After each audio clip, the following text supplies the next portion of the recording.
en el que nos acompaña Eduardo Ore Sosa, quien, si me permite, por favor, para darle una pequeña presentación que con mucho cariño el equipo de Proyecto 024 ha preparado para usted.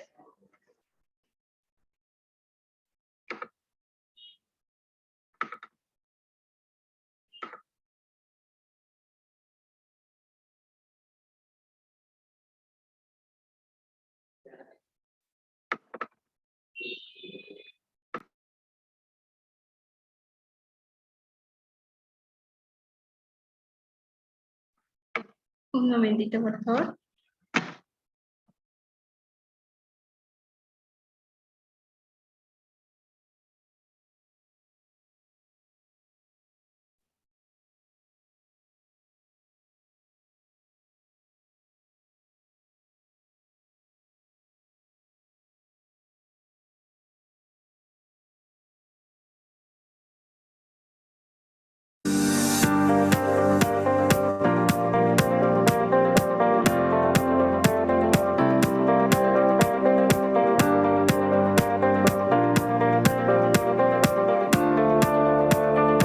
¿Se puede visualizar? Muy buenas tardes, reciban las cordiales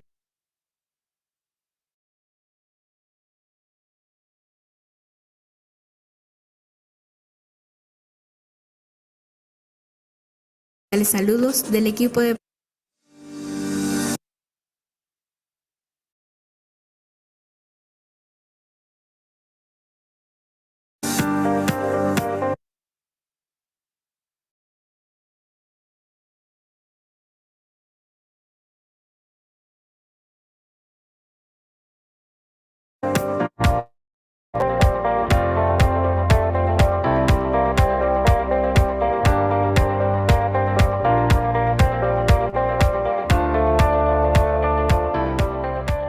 Muy buenas tardes, reciban los cordiales saludos del equipo de Proyecto 024, que siguiendo con el ciclo de conferencias magistrales, tiene el agrado de darle la bienvenida a esta 20ª conferencia magistral, en la cual desarrollaremos el tema Libertad de Expresión y Derecho Penal, la cual estará a cargo del doctor Eduardo Ore Sosa, quien es abogado por la Pontificia Universidad Católica del Perú, doctor en Derecho por la Universidad de Salamanca, España, magíster en Ciencias Penales por la Universidad Nacional Mayor de San Marcos y asimismo cuenta con el título de experto en delincuencia patrimonial, económica y de la empresa por la Universidad Autónoma de Madrid.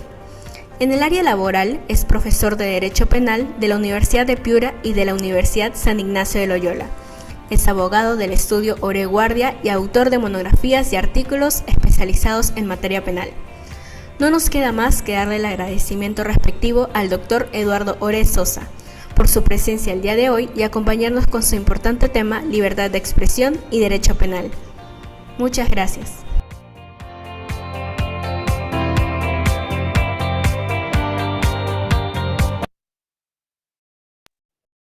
Bueno, le reiteramos el agradecimiento al doctor Eduardo, que nos acompaña el día de hoy, junto con todas las personas que están ahora acompañándonos de diferentes partes de nuestro país y también de Latinoamérica.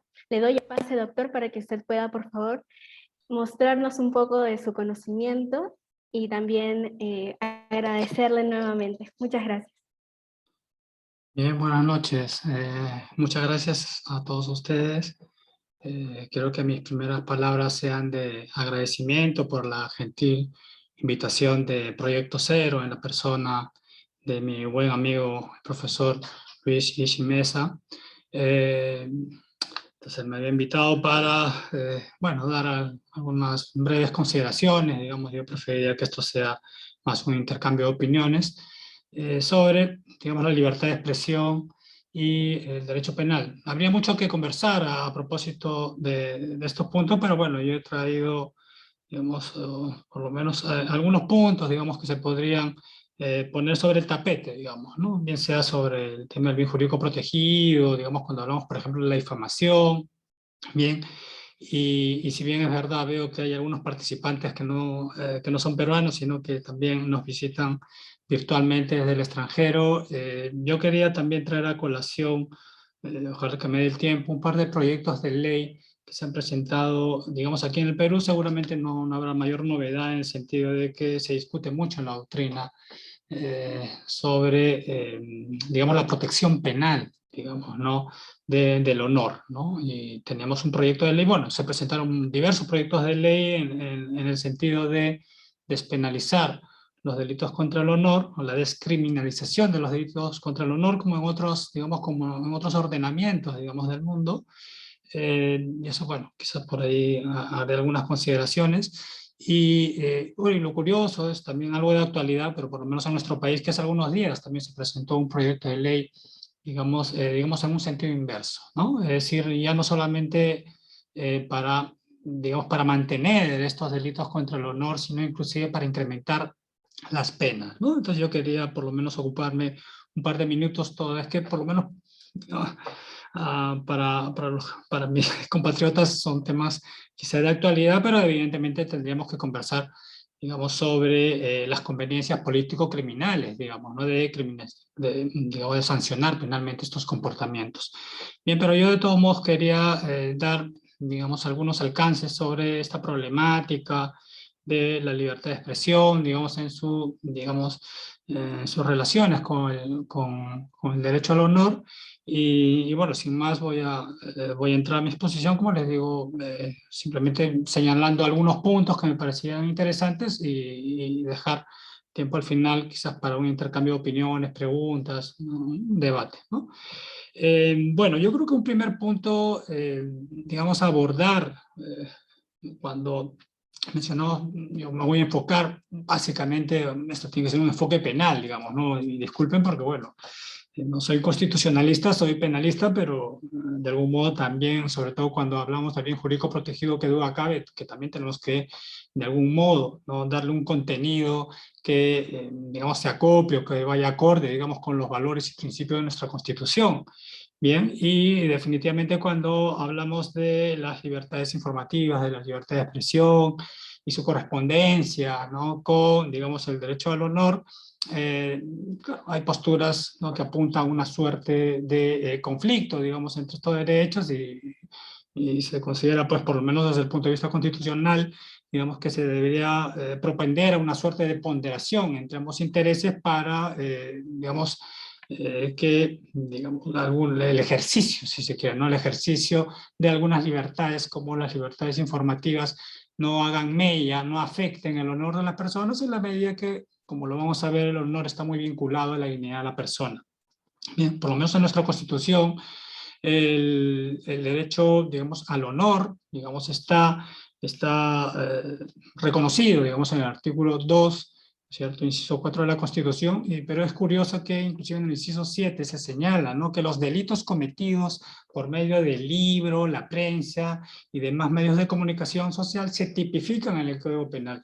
Si esto supone un mandato al legislador para, digamos, proteger penalmente el honor, bueno, es algo que podemos discutir, digamos, ¿no? Pero simplemente dejo anotado, ¿no? Que en nuestra Constitución no solamente se reconoce, evidentemente, el derecho al honor, el derecho también a la imagen, a la buena reputación, la libertad de expresión, la libertad de opinión, sino que, por lo menos en cuanto al derecho al honor, fíjense que se señala que los delitos cometidos por medio del libro, la prensa y demás medios de comunicación social se tipifican en el Código Penal. Ya cuando uno analiza el artículo previsto en el artículo 132 del Código Penal, el delito de difamación, verá pues que, digamos, estos medios comisivos, vale decir, la prensa, las redes, ¿cierto? En realidad configurarían una circunstancia agravante este delito, pero fíjense que la propia Constitución ya de algún modo, no sé si encorseta al legislador penal, ¿no? Propendiendo una suerte de protección penal, si se quiere, por lo menos para las conductas más graves, más gravosas, ¿bien? El Tribunal Constitucional, bueno, también como en otras latitudes, digamos, se ha ocupado evidentemente de, digamos, de esta suerte de, no sé si de conflicto, por lo menos de limitación, ¿no? de estos derechos, ¿no? Y ha definido, como seguramente como en muchos lugares, digamos que el derecho al honor y a la buena reputación forma parte del elenco de derechos fundamentales protegidos, ¿no? Protegidos por la Constitución, y está estrechamente vinculado con la dignidad de la persona. Fíjense que, digamos, esta característica fundamental, este entroncamiento, digamos, de el derecho al honor con la dignidad de la persona, de algún modo, ¿no? De algún modo ya, si se quiere, ¿no? Apuesta por dar un determinado contenido al bien jurídico protegido cuando hablamos de los delitos contra el honor, ¿no? Porque ustedes saben que, lo mencionaremos más adelante, ¿no? También hay una postura, dentro de las posturas fácticas, ¿no? Que hablan de, digamos, el honor entendido como un honor, digamos, interno, honor subjetivo, la autoestima, la propia valoración, digamos, de la persona, ¿no es cierto? Por oposición, si se quiere, a lo que es la fama, reputación, digamos, el honor externo, ¿no? Que, digamos, en las primeras sentencias, digamos, de nuestros tribunales, eran, digamos, así eran concebidos, digamos, el bien jurídico protegido. Bien, por lo tanto, ya desde un concepto más funcional, normativo, si se quiere, donde el honor ya es asociado, digamos, con la dignidad de la persona, ya veremos pues que, digamos, estos otros aspectos, ¿no? El aspecto objetivo, subjetivo, digamos, ya, digamos, tienen que ser valorados desde los principios, digamos, constitucionales, teniendo en cuenta también, teniendo en cuenta que, por lo menos en nuestra Constitución, el artículo primero, ¿no es cierto?, nuestra Carta Fundamental señala que la defensa de la persona humana, ¿no?, y de su dignidad es, digamos, el valor supremo, digamos, de la sociedad y del Estado. Bien. Por lo tanto, ¿no? Por lo tanto, y ya, digamos, entrando también con el tema de la libertad, hemos estado, si se quiere, haciendo una breve consideración sobre la protección, digamos, el reconocimiento constitucional a la protección del honor y la buena reputación, ¿no? Pero también hay que tener en cuenta que la Constitución, como no puede ser menos, también reconoce una protección, ¿no? Una protección al derecho a información, a las libertades informativas, ¿no? Y señala, ¿no? Se señala también, señala el Tribunal Constitucional, que se ha de reconocer su elevada importancia para la consolidación, ¿no?, de una opinión pública libre que es consustancial, ¿cierto?, con un Estado democrático, ¿no? Y definitivamente esto es algo que se ha de tener en cuenta también para establecer, digamos, que no hay una suerte de escala valorativa, ¿no? Por lo menos más allá de algunas posturas de hace algunas décadas, ¿no? Su origen en el sistema angloamericano, en los Estados Unidos, cuando se hablaban de derechos preferentes, ¿no? Pero, digamos, hoy en día, personalmente yo apuesto más, ¿no?, por una suerte de, bueno, de que estos derechos no es que haya una superposición, digamos, no es que haya unos derechos preferentes, sino que, digamos, ambos derechos, el honor en la medida que está conectado con la dignidad de la persona y las libertades informativas en la medida que está conectado también con la conformación de una opinión pública libre en un Estado democrático, entonces definitivamente ambos derechos, por ser fundamentales, deberían obtener una protección, digamos, una adecuada protección, digamos, ya con los criterios que también ha establecido, digamos, el Tribunal Constitucional y en todos órdenes con, digamos, con los principios, pues, evidentemente, de necesidad, de proporción, de estricta necesidad y, en fin, ¿no? Lo que es el test de proporcionalidad, ¿ya? Ahora, también hay que tener en cuenta, y simplemente voy a hacer solamente, digamos, una mención superficial a este punto, que claro, primigeniamente, inicialmente, cuando se hablaba de las libertades informativas, de la libertad de información, digamos que su protección, digamos, apuntaba, digamos, o por lo menos se enfocaba en cuanto a, o se fundamentaba sobre la base de la verdad, de la información. Bien, entonces se obtenía una protección constitucional de una noticia, de una información en la medida que fuese verdadera, ¿no es cierto? Pero esto posteriormente, digamos, sobre todo a propósito, digamos, de la conocida sentencia en el caso del Tribunal Supremo de los Estados Unidos, ¿no? En el caso de New York Times versus Sullivan, ¿no? En donde de algún modo ya se señala, pues, ¿no?, que para digamos, para la adecuada protección, digamos, de la libertad de información, ¿no es cierto? Digamos, no se podía reducir, digamos, una protección constitucional, digamos, digamos, a un criterio como la verdad de lo informado, ¿no? Sino que ya en este caso, digamos, se apunta a la veracidad y también al interés público, en fin, y se trata, digamos, de unos criterios que rápidamente, digamos, fueron tomados en cuenta, digamos, por otras sentencias, digamos, en otros órdenes, digamos, ¿no? Básicamente tribunales constitucionales europeos, y hoy en día, ¿no? Definitivamente cuando hablamos digamos, de estos criterios, ¿no? Sobre todo cuando hablamos cuando estamos ante un ejercicio legítimo de la libertad de información, si se quiere, cuando estamos ante el ejercicio legítimo de un derecho, y ya como todos sabemos, estaríamos ante una causa de justificación, ¿no? Que, por lo menos en un criterio clásico, ¿no? Nos presentaría una conducta típica en la medida que se afecta al bien jurídico protegido o honor, pero no sería antijurídica, no sería contraria a derecho en la medida que concurre una causa de justificación, en este caso el ejercicio legítimo de un derecho. Claro, pero para que estemos ante un ejercicio legítimo, se tiene que cumplir una serie de requisitos, una serie de criterios, uno de ellos justamente el tema de la veracidad. Veracidad, como lo veremos, pues entendida, digamos, no como verdad de lo informado, porque claro, si es que hablamos de que la verdad de lo informado va a ser el baremo o el criterio para estar ante la difusión legítima de una determinada noticia e información, entonces, como señala el profesor Castillo Córdoba, ¿no? Entonces se condenaría de algún modo a los periodistas al silencio, ¿no? Si es que la verdad de lo informado fuese el criterio para estar ante el ejercicio legítimo de la libertad de información, entonces se condenaría a los periodistas prácticamente al silencio, ¿no? Entonces, claro, ya se había determinado, ya en realidad ya hace muchos años, ¿no? Que en realidad cuando hablamos de veracidad, bien, esto tiene que ser entendido en el sentido de, digamos, de un deber de diligencia, ¿no? De deber de diligencia en cuanto a la obtención y el proceso y el procesamiento de la información. Bien, entonces este es uno de los criterios evidentemente para estar ante, digamos, una información, digamos, legítimamente difundida. Perdón. Bien, pero claro, como ustedes podrán entender, sí, definitivamente cuando se difunde una información, ¿no?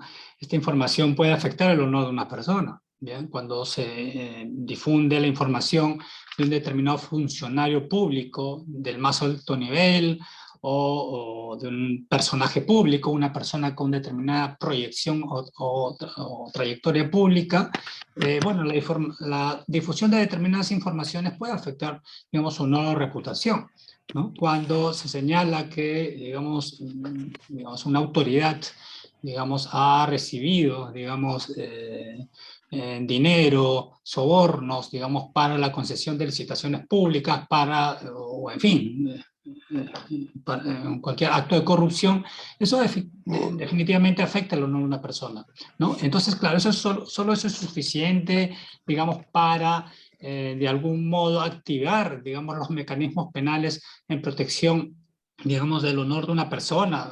Pues como habíamos señalado, el honor está conectado con, digamos, con la dignidad humana. Bueno, queda claro que no, ¿no? En la medida que, como ya habíamos adelantado, ¿no? Existen algunos criterios en los cuales, ¿no?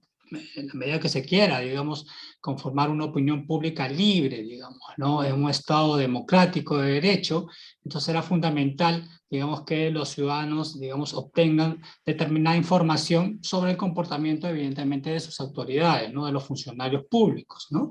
Y entonces, claro, serán informaciones que puedan afectar el honor y reputación de una persona, ¿no? Pero que podrán ser legítimamente difundidas, ¿no? Bueno, por un lado porque ostentan un innegable interés público, ¿bien? Y el segundo, digamos, el segundo requisito, como ya también habíamos adelantado, es, digamos, que esta información sea veraz. No que sea verdadera, sino que sea veraz, ¿bien? Entonces, pero de todos modos, por lo menos en nuestro ordenamiento jurídico, ¿no? El legislador, dada la importancia que otorga al honor y reputación de las personas, y toda vez que, bueno, la propia Constitución de algún modo señala que aquellos aquellas conductas, digamos, que afecten el honor, digamos, de una persona que se cometen mediante la prensa, el libro, etcétera, etcétera, digamos, se tipificarán en el Código Penal. Tenemos que el artículo 132, ¿no? El artículo 132 del Código Penal peruano, digamos, sanciona o tipifica el delito de difamación, ¿no? El artículo 131 contamos con el delito de calumnia, ¿no? Que consiste en atribuir falsamente a otro la comisión de un delito, y bueno, el artículo 130, que es, digamos, el delito de injurias, que bueno, la verdad tiene una presencia casi, bueno, meramente virtual, en la medida que es, digamos, una conducta, digamos, que por, digamos, tanto la escasa pena como, digamos, por estar ante comportamientos, digamos, que no fácilmente activan o percutan, digamos, la intervención de nuestras autoridades judiciales, tiene, bueno, una presencia meramente virtual, ¿no? Pero bueno, cuando hablamos del delito de difamación, sí estamos hablando de una conducta que, bueno, en todo caso ya lo discutiremos si ustedes gustan, cuando analicemos estos proyectos de ley, digamos, pero que sí ostenta una determinada gravosidad, ¿no? Una determinada relevancia, ¿no? En la medida en que estamos hablando de conductas, como señala el artículo 132, en el que ante varias personas, ¿no? Reunidas o separadas, señala, ¿no? Pero de manera que se pueda difundir la noticia, se atribuye, digamos, a una persona un hecho, una cualidad, una conducta que pueda perjudicar su honor o reputación. Fíjense, que pueda perjudicar, ¿no? Entonces no estamos hablando propiamente de un delito de resultado de lesión, sino de un delito de peligro, ¿no? Un delito de peligro concreto, ¿no? Tiene que haber cierta, evidentemente, cierta idoneidad lesiva de la conducta, ¿no? No es que se tenga que afectar efectivamente. Bueno, y también habrá que preguntarnos cómo podremos determinar, digamos, si es que hay una afectación concreta, digamos, efectiva, digamos, una lesión, digamos, manifiesta y material al objeto de protección de este delito, ¿no? Toda vez pues que el honor, digamos, es un bien, digamos, inmaterial, ¿no es cierto? Pero bueno, digamos, la doctrina nacional es pacífica en entender que estamos ante un delito de peligro concreto. Bien, que claro, un delito de peligro concreto, esto que tiene, digamos, como nota esencial, digamos, por un lado, el no ser básicamente, digamos, un delito, no, digamos, de resultado de lesión, sino un delito de peligro, bien, y donde, digamos, otra nota, digamos, esencial de este delito es el, digamos, la gravedad que supone el mayor injusto, el mayor desvalor del comportamiento en la medida en que la atribución, digamos, de esas cualidades o hechos contra una persona, ¿no? Que puedan afectar su honor, se hace de tal modo que, digamos, se pueda difundir la noticia, ¿no? Ese alcance, digamos, ese alcance, esa mayor lesividad que alcanza el comportamiento en la medida que se pueda difundir esta información, es lo que de algún modo, digamos, añade, si se quiere, un desvalor, ¿no? Al comportamiento, ¿no? Si bien es verdad, como también hay que añadir, digamos, si bien es verdad que en la medida en que el alcance, digamos, ya sea exorbitante digamos, por el medio comisivo, es decir, vale decir, si es que, como señala el artículo 132 en su último párrafo, si es que el medio comisivo a través del cual se comete este delito es, digamos, se comete a través del libro, la prensa u otro medio de comunicación social, dentro del cual evidentemente podemos incluir las redes sociales, entonces, bueno, ya estamos ante una forma agravada de este delito. Bien, claro, la principal dificultad, digamos, en cuanto a los delitos contra el honor, llámese difamación, injuria, claro, es tratar de determinar con criterios respetuosos del principio de legalidad y de certeza, bueno, cuando en el caso concreto podemos estar ante la atribución de un hecho, una cualidad, digamos, que afecte el honor de una persona. Bien, entonces, claro, pero por lo menos en términos respetuosos también del principio, digamos, de ofensividad al bien jurídico, ¿bien? Y también pues el principio de proporcionalidad.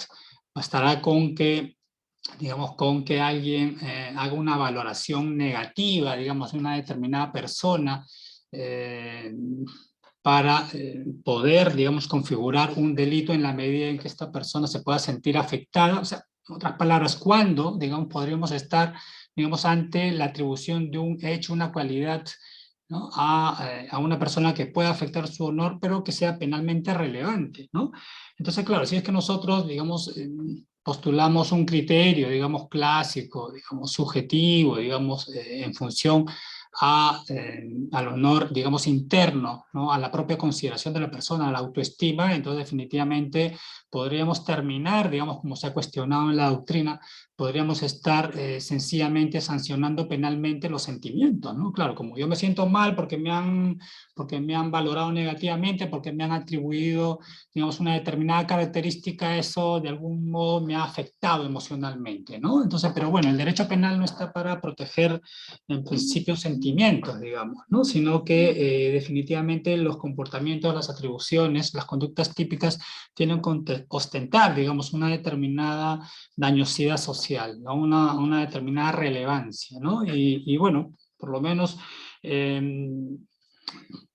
hay un criterio, digamos que hoy en día es un criterio definitivamente más normativo, valorativo, digamos que conecta, ¿no? Que conecta, digamos, la conducta típica, ¿no? Con la afectación, digamos, con la afectación de las posibilidades de participación, ¿no? De la persona, digamos, en la vida social. En otras palabras, claro, habría que analizar, digamos, caso a caso, si es que la atribución de una determinada cualidad, eh, la atribución de un determinado hecho a una determinada persona, digamos, afecta sus posibilidades de participación, digamos, en la actividad que desarrolle en el ejercicio de su autodeterminación personal, ¿no? Todos nosotros, bueno, todos nosotros, digámoslo, por lo menos nosotros los peruanos conocemos aquel caso en el cual a una estrella de fútbol nacional se le atribuyó, digamos, el hecho de encontrarse hasta altas horas de la noche, ¿cierto?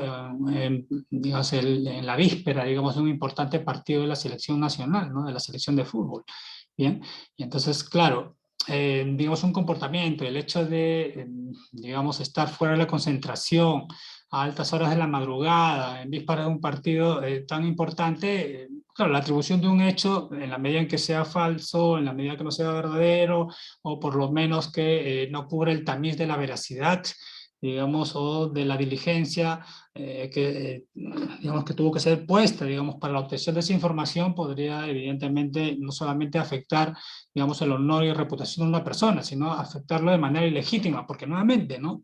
O sea, no es que esté prohibido, digamos, difundir información que pueda afectar el honor de una persona. O sea, en algunos casos, justamente el ejercicio de la libertad de información, ¿no? Se podrá hacer, a pesar de que pueda afectar el honor de una persona, pero siempre en la medida que podamos, ¿no? Podamos ser respetuosos de esos criterios que ya se han establecido jurisprudencialmente, tanto por el Tribunal Constitucional, nuestra Corte Suprema, tenemos un acuerdo plenario 3/2006, donde se ha establecido todos estos criterios, ¿no? El interés público, la veracidad, y también que la difusión de la información sea realizada de una manera, digamos, completamente alejada, digamos, de frases vejatorias, ¿no? De frases que puedan denotar innecesariamente menosprecio, digamos, ¿no?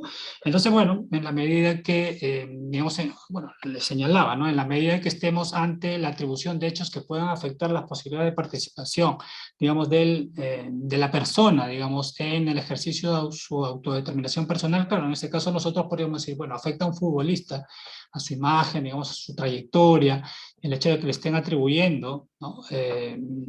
El hecho, digamos, prácticamente una falta disciplinaria, o sea, la poca responsabilidad que tendría frente, digamos, a un compromiso tan importante, digamos, para la selección de fútbol, la selección nacional. Entonces, claro, evidentemente eso afectaría, no afectaría, digamos, su reputación, digamos, como futbolista y de hecho, digamos, por lo menos en cuanto a, aunque esto ya podría tener efectos, y de hecho lo estuvo, digamos, en cuanto a los criterios para, otro punto también difícil, ¿no? Cómo, digamos, cuantificar, cómo determinar el monto de la reparación civil cuando hablamos de la afectación al derecho al honor, ¿no? Pero, y claro, porque a veces se cuestionó mucho, por ejemplo, en ese caso, en el caso de este futbolista, ¿no? ¿Cómo era posible, digamos, que se brindara una excesiva indemnización, excesiva reparación civil? Claro, si se comparaba, digamos, con otros delitos mucho más graves. O sea, de pronto resultaba, ¿es cierto?, que afectar el honor de un futbolista,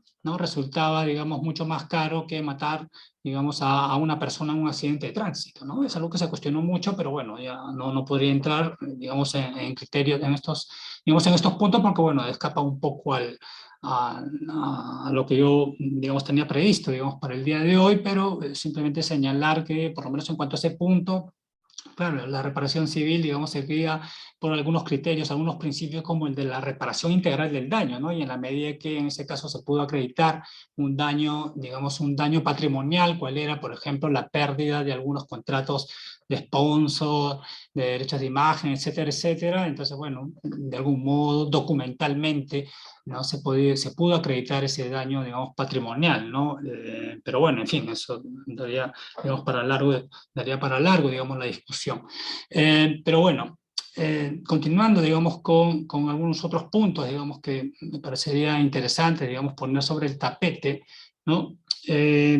Claro, yo les había señalado, les había indicado que el acuerdo plenario, digamos, 3/2006, claro, establece, digamos, estos requisitos, digamos, ¿no? Son requisitos fundamentales para poder estar ante el ejercicio legítimo de la libertad de información, digamos, ¿no? Cuáles son, digamos, el interés público, ¿no? Que la información haya sido diligentemente obtenida, ¿no? Y que ésta sea difundida sin expresiones vejatorias, señala el acuerdo plenario, que denoten insidia o mala fe, ¿no es cierto? Este acuerdo señala también claramente que se permite realizar una evaluación personal, señala leo textualmente, ¿no? Se permite realizar una evaluación personal por desfavorable que fuese, ¿no?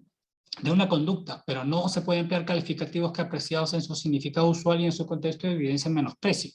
Por lo tanto, claro, a veces hemos escuchado, ¿no es cierto?, una suerte de si cabe o no cabe, digamos, como por ahí algunos autores han llegado a afirmar un derecho al insulto. Bueno, no cabe un derecho al insulto. En realidad sí cabe seguramente un derecho a la crítica, digamos, ¿no? Pero derecho al insulto, digamos, es algo que no, digamos, no podría, digamos, aceptarse. Bien, sí, si se quiere, evidentemente cuestionamiento, sobre todo cuando estamos hablando no de determinadas personas, digamos, no de determinadas personas, y lo vamos a ver a continuación, ¿no? En la medida, ¿no? En la medida en que, digamos, por su trayectoria, por su proyección pública o por las importantes actividades que realicen, básicamente me estoy refiriendo a los funcionarios públicos, de algún modo se les pueda, y no solo se les pueda, sino que se les tenga que exigir un mayor deber de tolerancia, digamos, frente, digamos, a la crítica, ¿no? Y esto, claro, también ya varias veces ha sido mencionado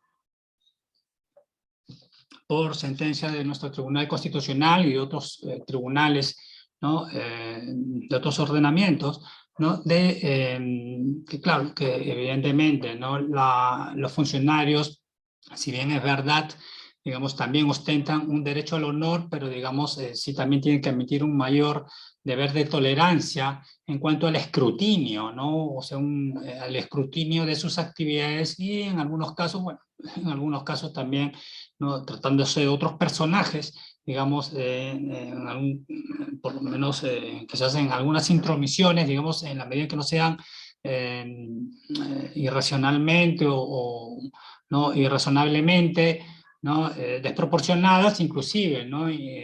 Algunas intromisiones en la privacidad de algunas personas. Básicamente me estoy refiriendo, ¿no? a aquellas personas que el propio Tribunal Constitucional, digamos, señala como determinados personajes digamos, con proyección pública, ¿no? Que viven de la fama, dice, ¿no? Una sentencia del Tribunal Constitucional, ¿no? Que viven de la fama, ¿no? Claro, es que si una persona, digamos, que digamos, se pasea por todos los platós y por todos los programas, digamos, del corazón, ¿no? Claro, difunde, digamos, ¿no? Digamos, su vida privada, ¿no? Entonces, bueno, de algún modo también, más allá de si estamos hablando de una suerte de consentimiento en cuanto al escrutinio de su vida privada, pero lo que parece claro, digamos, es que la información, el cuestionamiento, digamos, las críticas, digamos, de esta persona, inclusive a ámbitos de la vida privada de esta persona, que ella misma expone al público, entonces, bueno, tendrá que admitir, digamos, un mayor deber de tolerancia en la medida de que ella misma, digamos, sea expuesto, digamos, a ser, entre comillas, juzgada, digamos, ¿no? En cuanto a todo lo que ventila, digamos, a nivel público. En cuanto al principio de veracidad, digamos, el principio de veracidad ya habíamos señalado, pues, ¿no? Que, digamos, también constituye, digamos, un requisito para estar ante una información, digamos, que sea legítima, puede inscribirse, si se quiere, en el ejercicio legítimo de un derecho, ¿no? Pero bueno, ¿qué supone la veracidad? Ya habíamos señalado pues que esto no debe ser entendido como exactitud de lo que se informa. Bien, por lo tanto, aquí de lo que se trata es, ¿no?, la diligencia que debe poner, digamos, el comunicador, el periodista, digamos, cuando obtiene una determinada información. Tendrá, pues, no solamente que acudir a determinadas fuentes documentales, testimonios, quizás audios, imágenes, en la medida, evidentemente, que no, digamos, que no afrente, digamos, no la intimidad de las personas. Aquí no, también hay otro tema interesante, pero bueno, no puedo detenerme, digamos, en el uso, el empleo de las cámaras ocultas, digamos, en el periodismo de investigación, ¿no es cierto? Que inclusive ya ha obtenido algunas sentencias digamos, por lo menos el Tribunal Europeo de Derechos Humanos ya se ha pronunciado al respecto. También hay sentencia del Tribunal Constitucional Español sobre la ilegitimidad, digamos, del empleo de estas cámaras ocultas, ¿no es cierto? Y bueno, por lo menos en cuanto a alguna sentencia, el Tribunal Europeo señala pues que en realidad estos deben ser sumamente excepcionales, para casos sumamente excepcionales, ¿no es cierto? Pero no como, digamos, como suele, digamos, aparecer, digamos, entre nosotros, ¿no? Donde algunos reportajes, digamos, se valen, digamos, del empleo de cámaras ocultas, digamos, para, de algún modo, ¿no es cierto?, emplear como cabeza de turco, digamos, a una determinada, a un determinado personaje, digamos, a un determinado profesional, si se quiere, la salud, etcétera, etcétera, y donde, como ya señala la doctrina, no es que se quiera de algún modo ventilar algún asunto de interés público. Bueno, quizás sí, pero de algún modo se hace, digamos, o por lo menos bajo el pretexto, ¿no? Bajo el pretexto de abordar un asunto que pudiera tener digamos, un interés, una determinada relevancia pública, ¿no? Lo que se hace finalmente, ¿no?, es, y con mucho morbo, ¿no es cierto?, exponer a una persona en concreto, digamos, que es identificada plenamente, ¿no es cierto?, empleándola pues como cabeza de turco, digamos, afectando innecesariamente, digamos, su dignidad, ¿no? Y me viene a la mente, digamos, muchos de ustedes recuerdan, digamos, el caso denominado, pues, de las post-vedettes, digamos, ¿no? Cuando, digamos, también valiéndose de cámaras ocultas, digamos, ¿no?, de algún modo, ¿no?, se grabó escenas, ¿no?, inclusive escenas, ¿no?, íntimas, ¿no?, escenas íntimas donde de algún modo entre comillas, se quería demostrar, digamos, ¿no?, que algunas personajes de la farándula, digamos, vendían sus cuerpos, digamos, ¿no?, ejerciendo la prostitución, en fin, ¿no? Y claro, cuando estos casos llegaron, digamos, a nuestros tribunales, las defensas planteaban, pues, digamos, un interés público, ¿no? Pero bueno, ya también definitivamente siguiendo los criterios, ¿no?, el test de proporcionalidad, si es que realmente era necesario, digamos, en la difusión de una información, es decir, que la prostitución pueda suponer un asunto de interés público que está relacionado quizás con la salud pública, bueno, quizás, ¿no? Pero la forma en que se presenta la información, ¿no es cierto?, identificando, digamos, a una persona, ¿no? Entonces ya da cuenta, ¿no?, que en el fondo, ¿no?, que en el fondo en realidad no se quería quizás denunciar, digamos, una determinada actividad, sino prácticamente sacrificar y denigrar a una determinada persona, y de manera innecesaria, ¿no es cierto? Entonces, pero bueno, hay sentencia del Tribunal Constitucional, también sentencia del Tribunal Supremo, que fueron categóricas, digamos, en cuanto a que en esos casos, digamos, no, digamos, al socairo, al pretexto, digamos, de ventilar un asunto de interés público, ¿no?, cuál es la salud pública, finalmente se hizo de tal modo que no podía, digamos, ser, digamos, admitido desde los baremos de un test de ponderación. Bien, otro punto quizás también, aunque ya también se me va yendo la hora, creo, el reportaje neutral. Bien, el reportaje neutral, digamos, claro, cuando hablamos nosotros de la veracidad de la información, simplemente lo voy a dejar indicado porque ya se me está yendo la hora. Bien, claro, cuando hablamos del reportaje neutral, digamos, la exigencia de veracidad, bueno, ¿qué es el reportaje neutral? Bueno, cuando de algún modo un medio de comunicación replica una información, digamos, que ha sido, digamos, elaborada, digamos, por otro medio, pero por otro medio, digamos, conocido, ¿no? No se trata de que, bueno, en las redes un anónimo publica una información, un dato, bien, un rumor y bueno, entonces bueno, ya digamos el medio de comunicación replica esa información, ¿no? Eso definitivamente no puede ser considerado como un reportaje neutral, ¿no? La replicación de una noticia aparecida en otro medio de comunicación perfectamente identificado es válida, ¿no? Y digamos al medio de comunicación que replica esa noticia no se le exigirá, digamos, ¿no? El deber de diligencia, ¿no? Bastará en esos casos, ¿no? Con que identifique la fuente, ¿no? Con que identifique la fuente, ¿no? Y en esa medida, bueno, esto lo establece el duodécimo, ¿no? El duodécimo fundamento jurídico del Acuerdo Plenario 3/2006 al que vengo aludiendo hace un momento. Bien, quizá ya por el tiempo un último punto, digamos, ¿no? Para hacer quizá breve referencia a algún otro caso, ¿no? Cuando hablamos de la difamación, el animus, el famoso animus diffamandi, ¿no? Bueno, personalmente soy contrario, digamos, ¿no? A esa suerte de ánimos, ¿no? O de elementos subjetivos distintos del dolo, ¿no? En fin, cuando, bueno, no sé si denominarlos distintos del dolo, porque bueno, en fin, cuando uno, digamos, analiza cuál es el contenido que se quiere dar al, al animus diffamandi, ¿no? En realidad, básicamente, se habla de la intención, ¿no? El animus diffamandi, entendido, digamos, por parte de la doctrina como la intención de ofender, de ultrajar el honor de otra persona. Ahora, la pregunta es si es que eso es necesario realmente para, ¿no? Para configurar un delito de difamación, un delito contra el honor. Yo considero que no, ¿no? Y, bueno, una publicación que realicé hace un tiempo, claro, mencionaba que, bueno, el animus diffamandi, como el animus necandi, en realidad alude a elementos que pueden aparecer como implícitos cuando uno quizás apuesta por una postura, ¿no?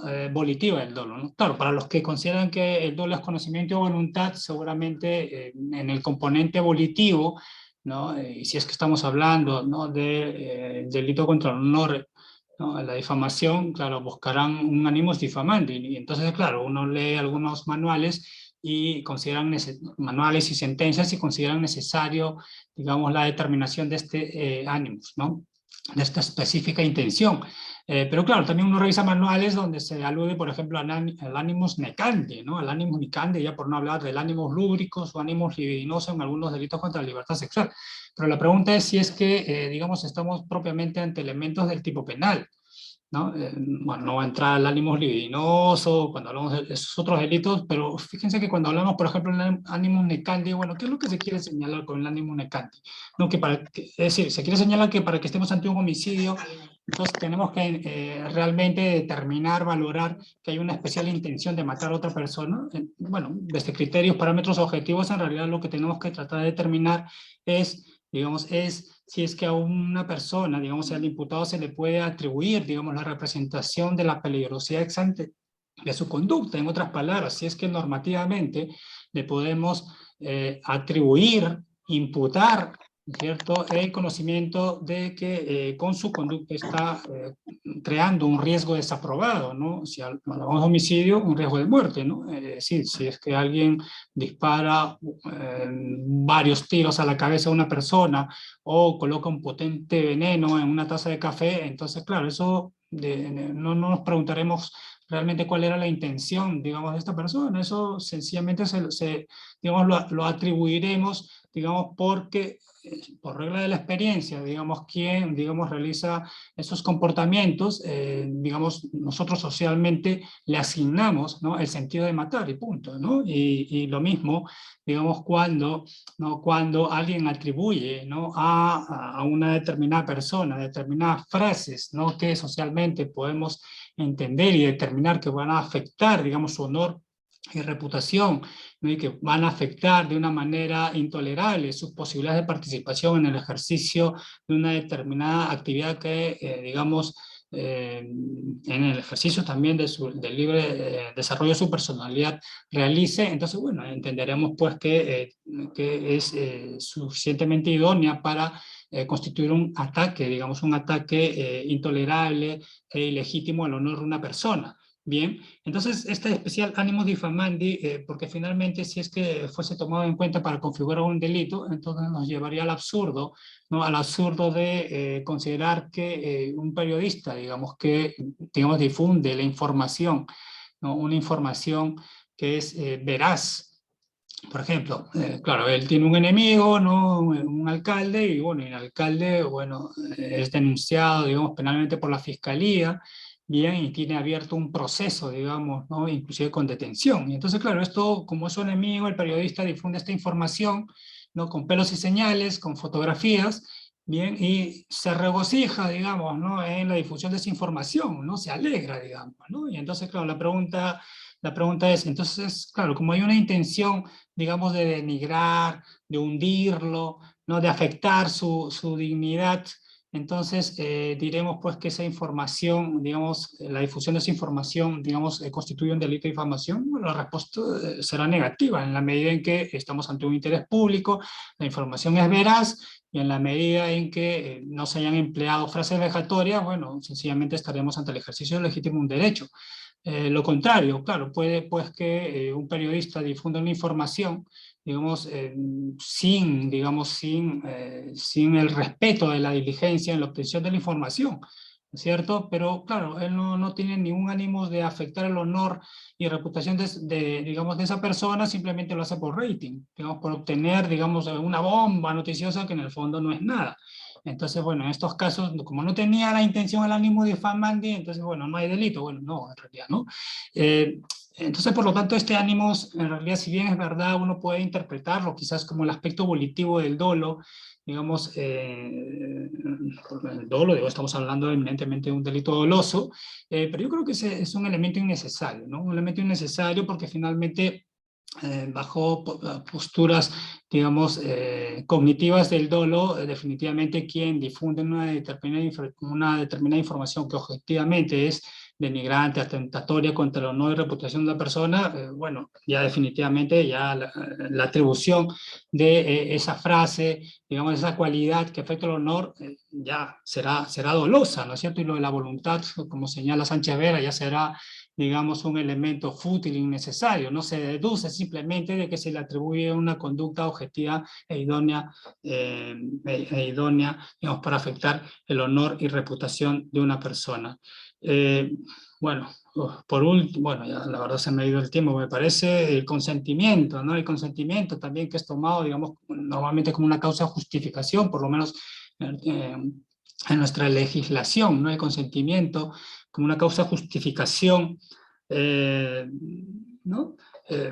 Que excluye la antijuricidad de la conducta, ¿no? Que por lo tanto, digamos también desde otra perspectiva, nos podría conducir, ¿no? Digamos, a la exclusión de la imputación del comportamiento, ¿no? Pero bueno, ¿qué sucede con el consentimiento? Claro, en la medida que estemos ante un derecho individual, se entiende que es disponible, ¿no? Claro, entonces en la medida que medie un consentimiento se entenderá pues que tampoco debería configurarse un comportamiento delictivo. Un ejemplo, no, claro, supongamos pues que una persona, digamos, acepta participar de un programa de reality show, digamos, ¿no? Ustedes recordarán seguramente, ¿no? Esa frase muy conocida de un determinado programa, que pase el desgraciado, claro, claro, si es que una persona, digamos, se expone, ¿no? Consciente, participar de un programa de esta naturaleza, donde se ventilan asuntos, digamos, asuntos de la vida privada, ¿no? Digamos, en el transcurso de ese programa, digamos, se realizan, ¿no? O atribuyen determinados hechos o cualidades a esta persona, bueno, entonces sencillamente pues diremos pues que la conducta, digamos, no es penalmente relevante en la medida pues que ha mediado el consentimiento. Bien, bueno, yo no sé, aquí veo a mi amigo Luis, entonces yo no sé cómo vamos de tiempo, si ya debería ir Eduardo es como, dando poniendo siéntete libre fin, digamos, a mi ponencia, y en todo caso ya dejando como tú gustes, Eduardo. abierta la posibilidad para preguntas. No sé, si tú gustas, si ya consideras que ya has terminado, No, entonces, mira, si yo quería comentar, bueno, a ver, quiero comentar un caso que me parece interesante en realidad, ¿no? Y también habían mencionado que iba a hablar sobre los proyectos de ley. Pero bueno, a ver, empecemos por el tema de los proyectos de ley, voy a tratar de no tomarme más de 5 minutos, se los prometo. En cuanto al proyecto de ley, un proyecto de ley, claro, presentado, digamos, por un congresista, ¿no? Alberto Belaúnde, digamos, que proponía, digamos, la despenalización de los delitos contra el honor y que más bien tuvieran un tratamiento cual, digamos, infracciones administrativas, ¿no? Y él planteaba en estos casos, digamos, una suerte de sanciones, ¿no? Sanciones administrativas, básicamente multas, ¿bien?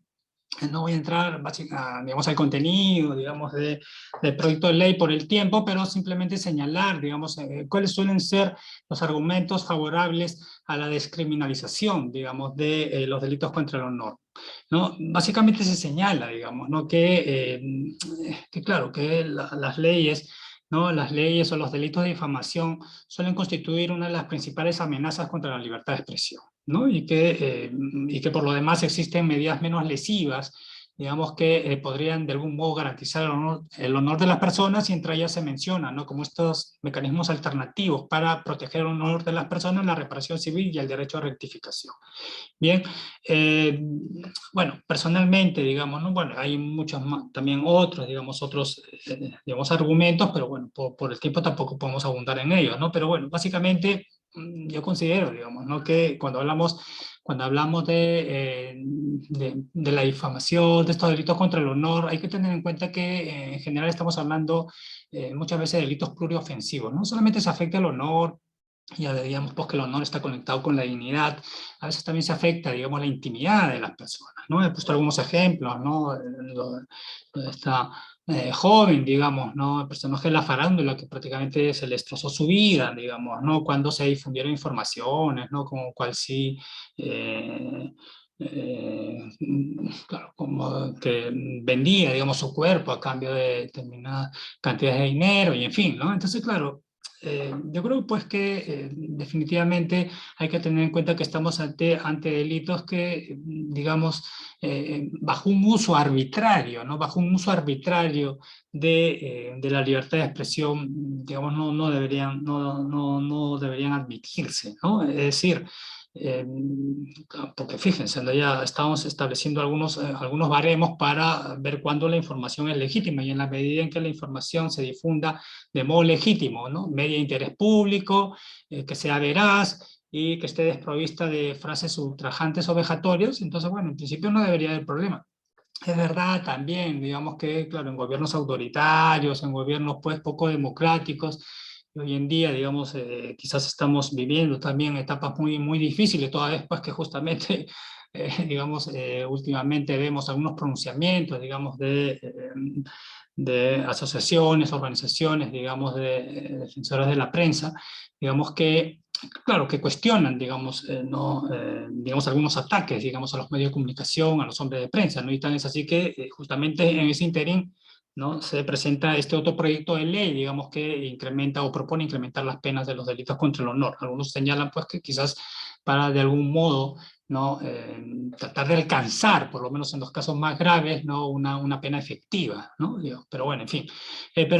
Fíjense, ¿no? Como un otro argumento, digamos, quizás contrario a la descriminalización, es porque, claro, se decía pues que no, pero hay otros mecanismos, ¿no? La reparación civil, ¿no? La rectificación, pero bueno, la cuestión es si es que realmente la reparación civil, ¿no? Y el derecho de rectificación son mecanismos idóneos de algún modo para proteger adecuadamente, ¿no? Adecuadamente el honor y reputación de una persona, más aún cuando, ¿no? Con todos los problemas que se podría plantear al tema, digamos, de la reparación civil, digamos, en el ámbito penal, ¿no?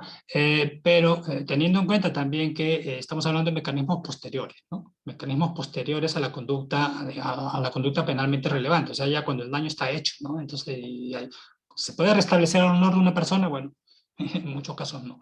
Bien, y en último lugar, ya con esto termino ya, ahora sí termino con esto, simplemente mencionar, digamos, un caso que me parecía muy interesante, ¿no? Un caso en España, digamos, bueno, que tengo la sentencia, digamos, ¿no? El 9 de julio del 2016, digamos, ¿no? Un torero, digamos, fue corneado y falleció, digamos, en una plaza de toros en Teruel, digamos, ¿no? Y inmediatamente, digamos, una activista antitaurina digamos, que para mayores datos, ¿no? Era una concejal de un ayuntamiento, ¿no? De la comunidad del ayuntamiento de Catarroja en Valencia, ¿no? Había difundido en las redes, básicamente en Facebook, ¿no? Digamos, un determinado mensaje. Un mensaje, ¿no? Un mensaje que, entre otras cosas, ¿no? Entre otras cosas señalaba lo siguiente, ¿no? Simplemente mencionaré algunos puntos, ¿no? Podemos tratar de ver el aspecto positivo de las noticias para no sufrir tanto. Ya ha dejado de matar. Claro, se refiere al torero que ya había muerto, ¿no? Ya ha dejado de matar.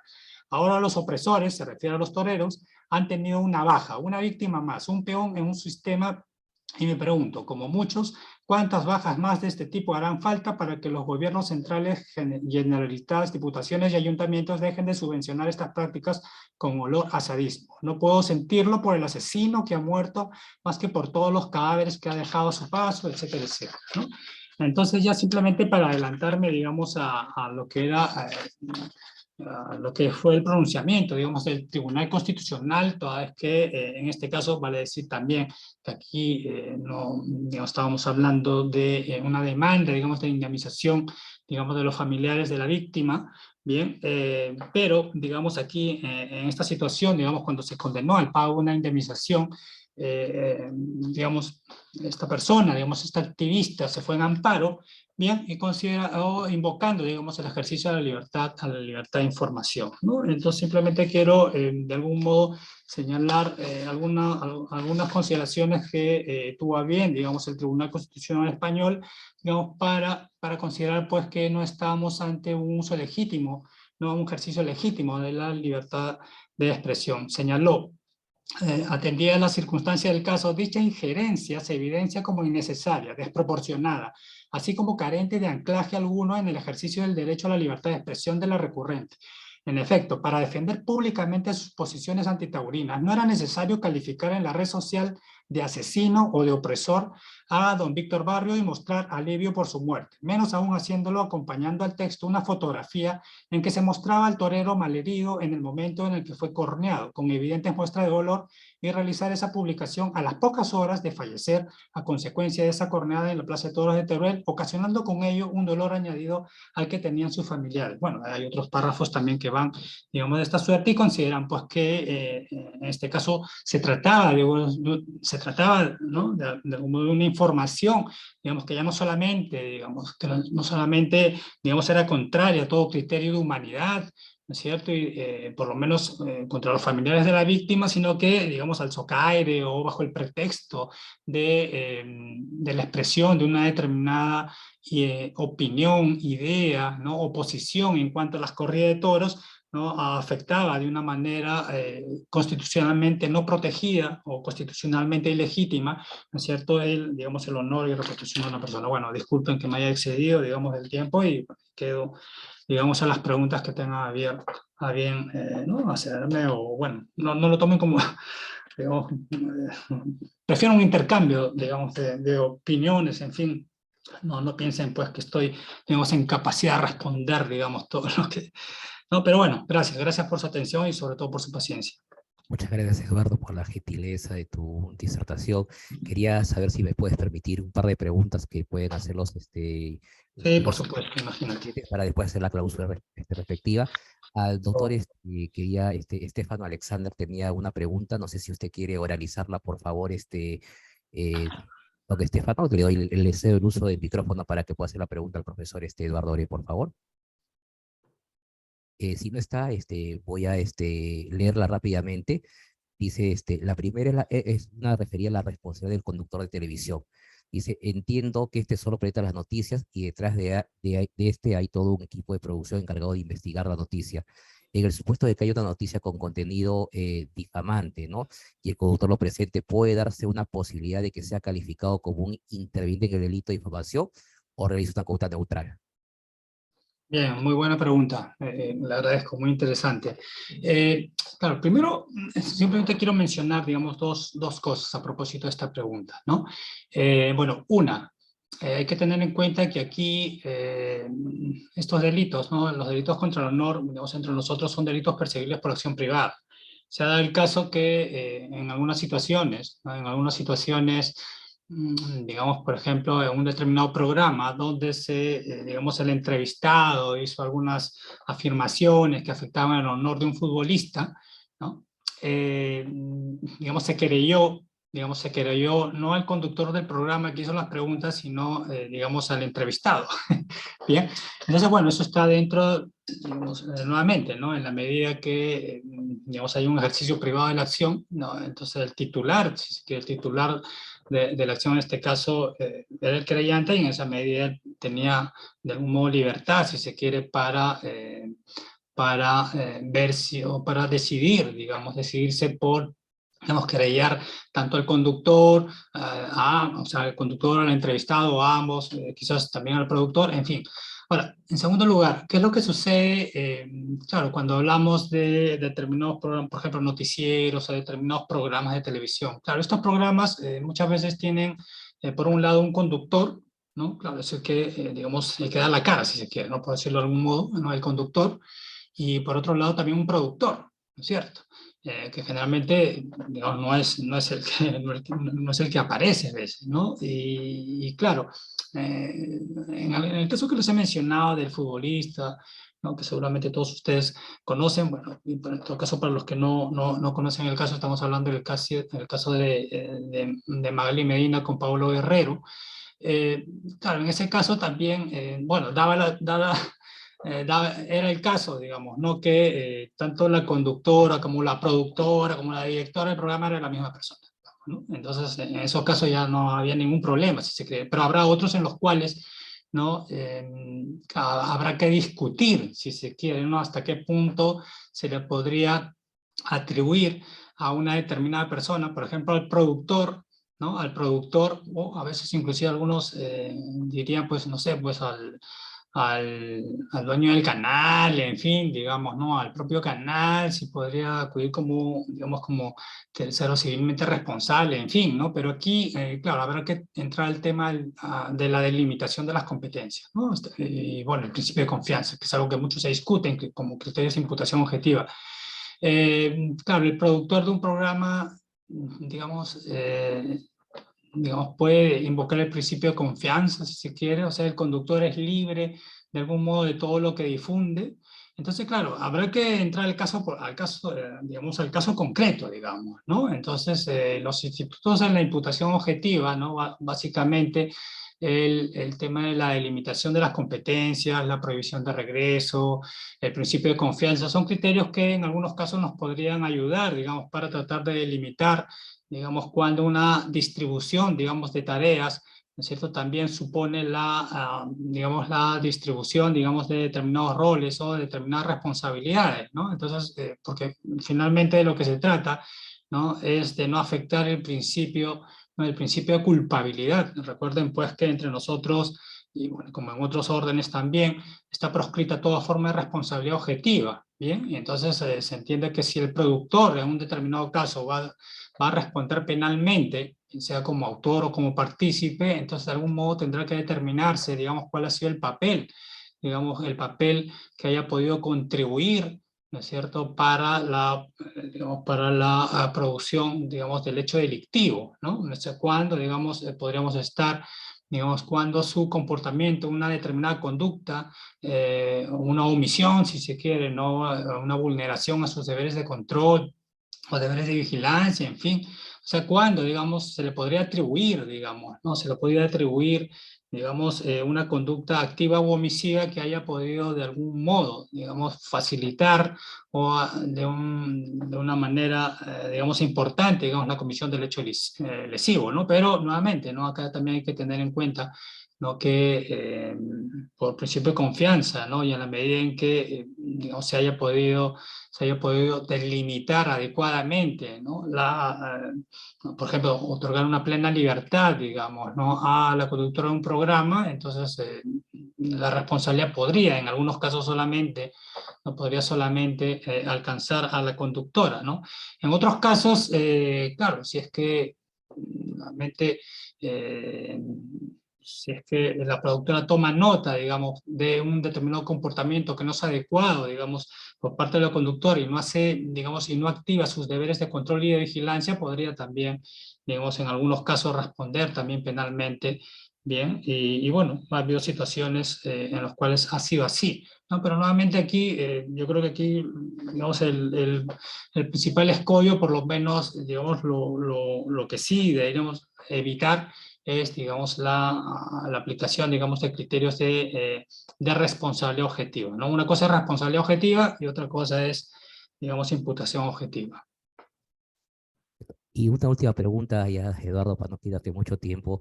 Está con la mano levantada el doctor Juan Carlos Ulloa. Doctor, muy buenas noches, le transmito, le doy solo el uso de la palabra para que haga la última pregunta a nuestro poeta, doctor Eduardo Oreo. Mucho gusto, buenas noches, doctor Juan Carlos.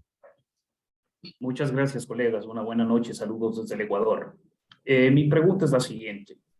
¿Qué tan efectivo es hacer prevalecer los derechos de un ciudadano cuando éste ha visto vulnerado justamente su derecho al honor y al buen nombre a través de las redes sociales? Gracias.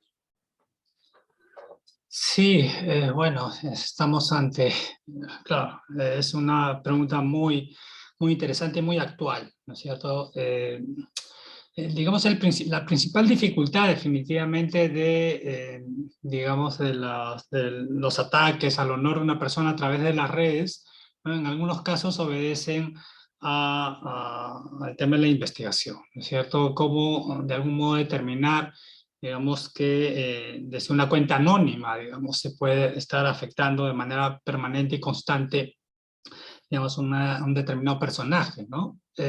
Fuera de ello, ¿no? Fuera de ello, o sea, eh, con todas las dificultades, evidentemente, que entraña, digamos, la investigación y las pesquisas, digamos, en el ámbito de las redes, ¿no? Donde, de algún modo, también tiene a veces existen dificultades para una perenización, digamos, si se quiere, de la escena del crimen, digamos, porque definitivamente una determinada información que en un determinado momento puede ser subida a la red, puede ser eliminada inmediatamente, ¿no? Entonces, pero bueno, cuando ya los efectos o la afectación al honor y reputación de una persona ya, digamos, ya están ahí. Bien, también la información puede ser replicada, ¿no? Definitivamente, por un lado, digamos, las dimensiones, ¿no? Las dimensiones en cuanto al daño y la afectación que se producen, digamos, con determinados delitos a través de las redes, ¿no? Muchas veces, digamos, son inversamente proporcionales a las posibilidades o a la facilidad de poder detectar, digamos, a los autores de estos delitos, ¿no? Y en esa medida, claro, puede quedar una sensación de impunidad, digamos, ¿no? Pero bueno, también, digamos, hay también todo un desarrollo, digamos, de algunas técnicas de investigación, digamos, que justamente para tratar, digamos, de hacer una investigación más eficaz, ¿no? Y de hecho que, bueno, por lo menos quizás no tanto en este tipo de delitos, ¿no? Delitos contra el honor a través de las redes, pero en otras figuras como por ejemplo el child grooming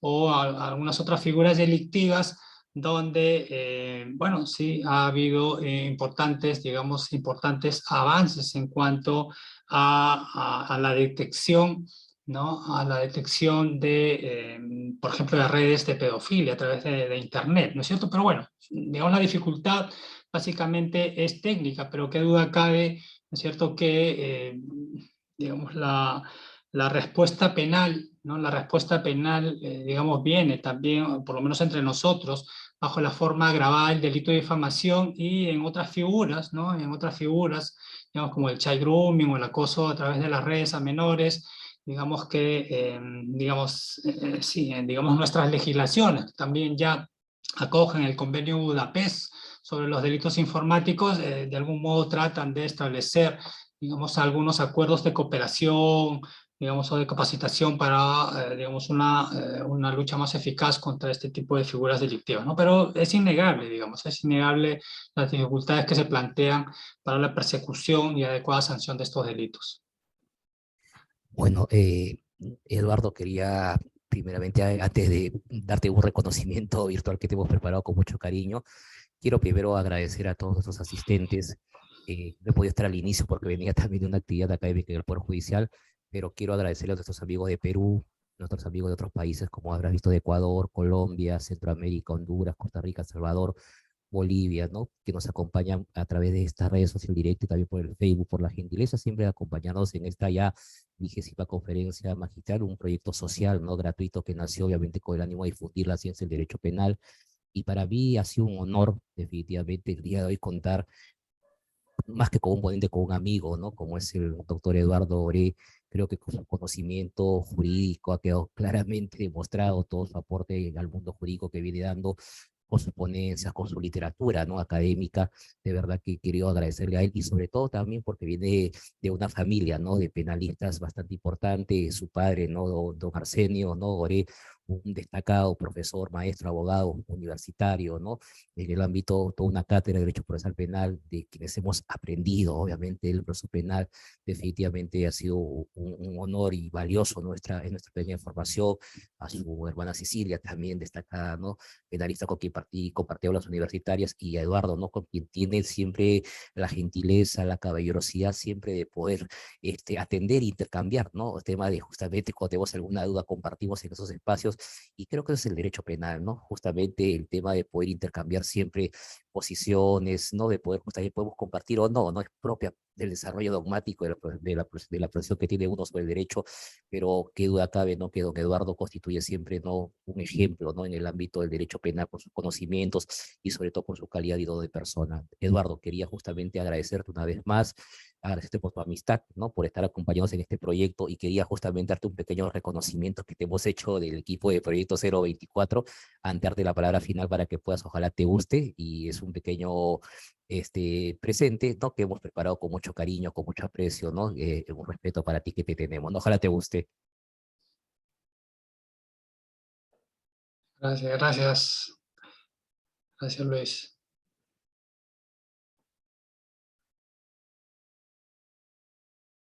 El sonido, doctor.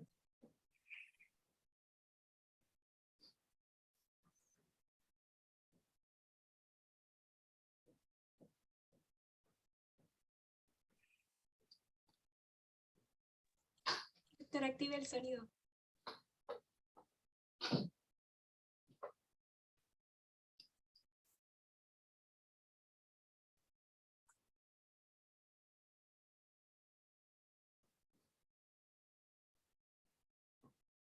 Muchas gracias, Luis. La verdad que me conmueve mucho tus palabras y bueno, ya creo que lo único cierto, me siento abrumado por lo exagerado de tus palabras, pero creo que lo único cierto que has dicho, bueno, las referencias a mi padre y bueno, y a la amistad que nos une. Yo te agradezco mucho. Bueno, soy simplemente un aficionado al derecho penal y bueno, siempre estamos en un proceso constante de aprendizaje. Pero bueno, muchas gracias. Gracias por la invitación y bueno, que todo les vaya muy bien. Muchas bendiciones. Que todo vaya muy bien. Gracias. Gracias Muchas por la gracias, querido. presencia. Muchas gracias, querido Eduardo. Muy agradecido a todos nuestros amigos que nos han acompañado el día de hoy. Invitarlos, ¿no? En el mes de septiembre, el día 26, nos acompaña el destacado profesor Juan Carrión, que tocará un tema muy, muy interesante, que es la intervención delictiva en el derecho penal. Los invitamos a este ciclo de conferencias gratuitas de previsión social. Muchas gracias a nuestros amigos de Perú y del extranjero que nos acompaña. Bendiciones, excelente salud y hasta el mes de septiembre. Muchas gracias, muy buenas noches. Alexandra lo cierra, por favor. Gracias, permiso. Buenas noches. Muchísimas gracias a todos. Muchísimas gracias.